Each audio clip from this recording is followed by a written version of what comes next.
आज साखर आयुक्तांना मी खास करून एका मुद्द्यावर भेटलो आणि तो म्हणजे 10 जुलैला केंद्र सरकारकडून एक पत्र आलेलं आहे आणि त्या पत्राचा आधार घेऊन महाराष्ट्रातले साखर कारखाने हे ज्या त्या वर्षीच्या रिकव्हरीच्या आधारानं FRP अदा करणार अशा प्रकारच्या बातम्या काही वृत्तपत्रामध्ये प्रसिद्ध झालेल्या होत्या।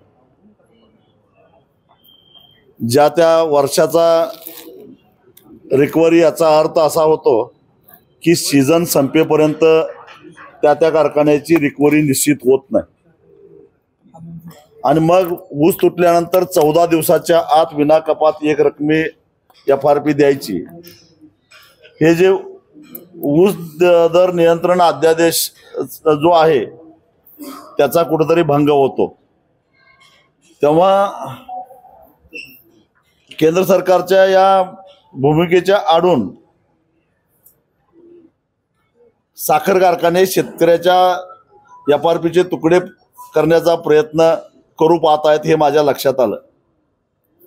वास्तविक पाहता हा त्यांचा प्रयत्न गेल्या वर्षी मी उच्च न्यायालयामध्ये जाऊन हाणून पाडलेला आहे। मी साखर आयुक्तांच्या लक्षात आणून दिलं, मी जी याचिका दाखल केलेली होती त्याच्यामध्ये प्रामुख्यानं 10.25% रिकव्हरीच्या आधारानं पहिला हप्ता द्यायचा आणि सीझन संपल्यानंतर जी काही रिकव्हरी लागेल त्याच्यावर उरलेले पैसे द्यायचे, असं जे राज्य सरकारनं शासन निर्णय केलेला होता त्यालाच मी चॅलेंज केलेलं होतं। आणि त्या याचिकेमध्ये केंद्र सरकार, राज्य सरकार, राज्य साखर संघ, साखर आयुक्त या सगळ्यांना पार्टी केलेलं होतं। 50 तास हायकोर्टामध्ये याच्यावर सविस्तर चर्चा झालेली होती, हिअरिंग झालेलं होतं। सगळ्या घटकांचं म्हणणं ऐकून घेऊन मग माननीय उच्च न्यायालयानं शेतकऱ्यांच्या FRP तुकडे करता येणार नाही, त्यांना मागील वर्षाच्या रिकव्हरीच्या आधारानं विना कपात एक रकमी FRP 15 दिवसाच्या आत दिली पाहिजे असा आदेश दिलेला होता।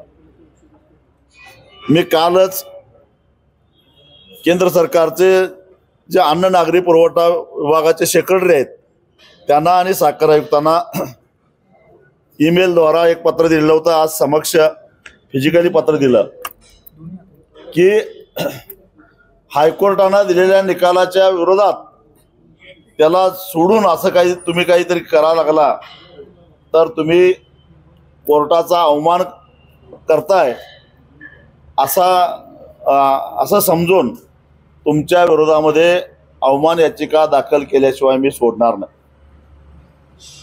केंद्र सरकारचं जे पत्र आहे ते पत्र बघितलं तर हेही लक्षात येतं की हे पत्र असं ठरवून आणलेलं आहे फसवण्यासाठी, कारण केंद्र सरकार केवळ एका राज्यासाठी काही असं सांगू शकत नाही। आणि मी संबंधित अधिकाऱ्यांना जेव्हा दिल्लीला फोन करून विचारलं त्यावेळी ते म्हटले की हे पत्र सूचना वजा या शासन निर्णय नव्हे। मग याचा अर्थ काय? कुणाला फसवणूक करताय, कुणाची करताय?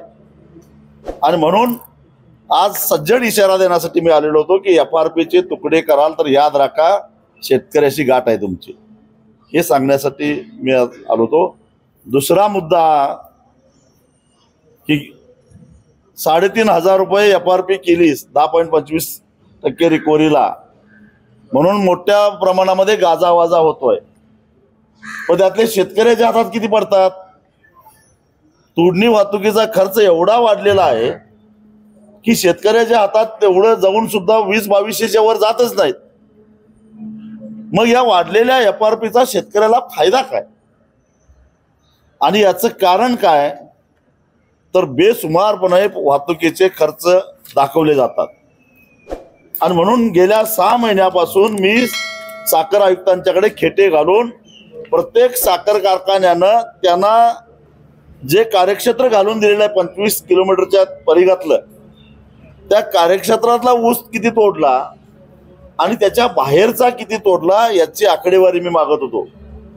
अनेक हेलपाटे घातल्यानंतर अखेर ती काही विभागातली माहिती मला मिळाली आणि त्याचं ज्यावेळी मी विश्लेषण केलं, अगदी कोल्हापूर सांगली परिसरामध्ये म्हणजे कोल्हापूर विभागामध्ये ऊसाची घनता प्रचंड आहे, तरी सुद्धा 25 किलोमीटरपेक्षा